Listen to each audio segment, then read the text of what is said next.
Back with me this morning's Andrew Haythorpe, Chief Executive ECR Minerals. Andrew, good morning. Good to speak. Andrew, good morning. Great to be here again. Thank you. Look, Andrew, firstly, investors well aware here of our strategy and plans around non-core asset sales disposals. Have you got a bit of an update here for us? We do. As we've already mentioned, one of the farm properties that we have a freehold interest in, we've agreed under contract to sell that. So the money should be in the bank account very shortly, so that'll be good. So very pleased about having the first one. The other two properties we actually have up for sale at this point in time, so we don't expect those to move so quickly. We'll have time to consider. And then there's one or two other non-core assets that we mentioned, which again, the sales process and the reporting and documentation is pretty well finalised now, and there's a number of negotiations with potential buyers. So again, hopefully we'll have some news in coming months on that as well. Of course, as far as use of funds here, a couple of key campaigns coming up in the near term. Adam's currently in Queensland. Give us a bit of a recap as to what he's up to there. Correct. Well, Adam's finally got to Queensland, and he's now on the ground, out in the bush and out of communication except via satellite. So he's up there in far north Queensland, possibly one of the first geologists on the ground for 40 or 50 years, which is kind of exciting to wonder if that's the case. But it's certainly been of that period of time since any work was done. And of course, what's attracted us to this ground is terrific geology, proximity to great deposits and discoveries. But thirdly, and certainly not leastly, or last, is the presence of previous pan sampling visible gold and cassiterite, which is a tin mineral, and other things, of course, up there in far north Queensland, which to our knowledge have never been followed up. So Adam's got boots on the ground now, and we'll have a team to follow shortly, all things going well with access and so on. And this is the very beginning of our start of activities in Queensland. And in the meantime, we've still got plenty going on back in Victoria. Indeed, the big one many have been hanging out for, getting underway at Blue Moon. The drill rig should be on site yesterday, today, tomorrow. So that's all happening again finally. And drilling will be commencing almost immediately, which is great news. We still have drill results and assay results pending from the lab because of the backlog, in the mining industry in general in Australia. Several months of backlog in assay labs typically. So we've got assay results from previous drilling. We've got new drilling with Blue Moon, which is one of our better looking prospects in Victoria. And then separately from that, we've got soil sampling. And again, Adam told me this, we've got several hundred assay results pending from the soil sampling, which is all aimed at defining anomalies, mostly antimony and arsenic, which then lead us on to potential gold structures and gold anomalies. So again, lots of activity and lots of news in the pipeline. Just speaking firstly of drill rigs, have you got a bit of a status update as to where we are with the second rig? Yeah, the second drill rig, really what we've been doing is holding back a little bit, to be honest. And that is because it's wonderful to get a second drill rig, but then you need a second team and crew. And then, of course, we also need the drill targets to put that rig onto, and not to mention the effect on the burn rate on the company, the rate at which you spend money each month. So our focus has really been on looking at some new projects, which we're very advanced in discussions on some new areas. Adam's up in Queensland looking at what's effectively a new area for us there.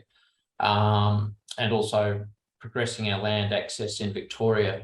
So ideally, we will build up an inventory of targets, over the next 6 months, 8 months, 12 months.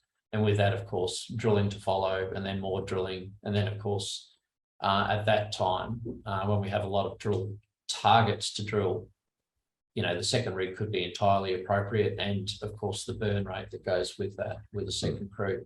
I just want to return to a point you made a couple of minutes ago. Blue Moon, sure, looking to be one of the better looking prospects in Victoria. Yes. As far as Baylist and HR3, other areas of interest, where do they sit, do you reckon, in terms of the future planning?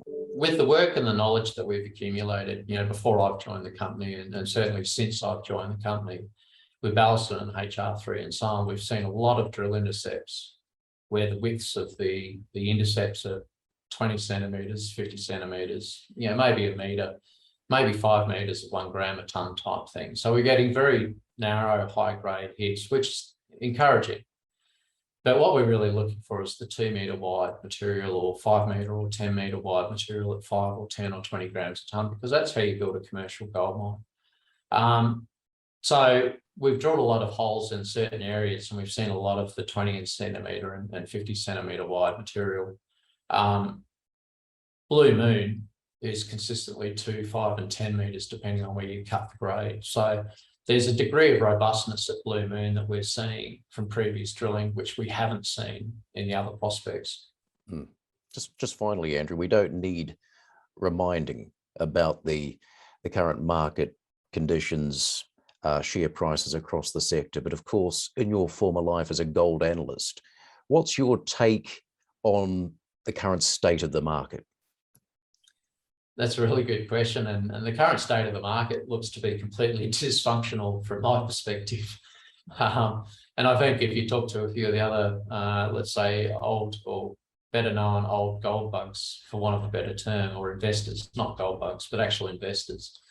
I read an article 2 days ago about, it was a commentary from an Australian perspective, but it was commenting on gas price rises and electricity price rises and the cost of living in London and the United Kingdom in particular. And it was essentially looking at something like an 18% increase in inflation, or the article was referring to some commentary that said, well, we think, whoever the body was, thinks that inflation rate in the United Kingdom will be more like 18%. And I think the Bank of England has a lower, inflation prediction officially, as its relationship with the government.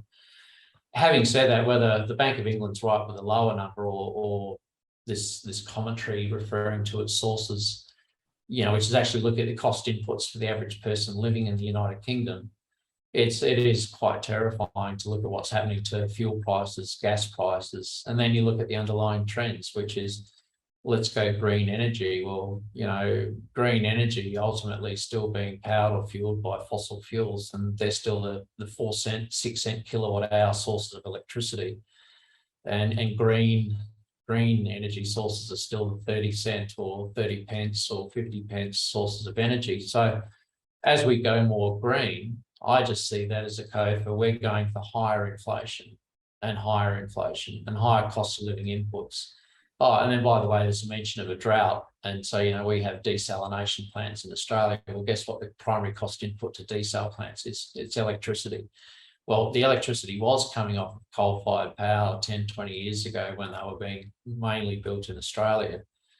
Now you're switching them over to 30 cents or 50 cent kilowatt hour power. What do you think the water bill is going to look like? So we really are talking at the very fundamental level, a government, not just one government, but a series of conservative and non-conservative democratic governments setting us on this trajectory, which is just for a much higher cost of living, which is going to go into the inflation numbers, whether the sitting government likes it or not.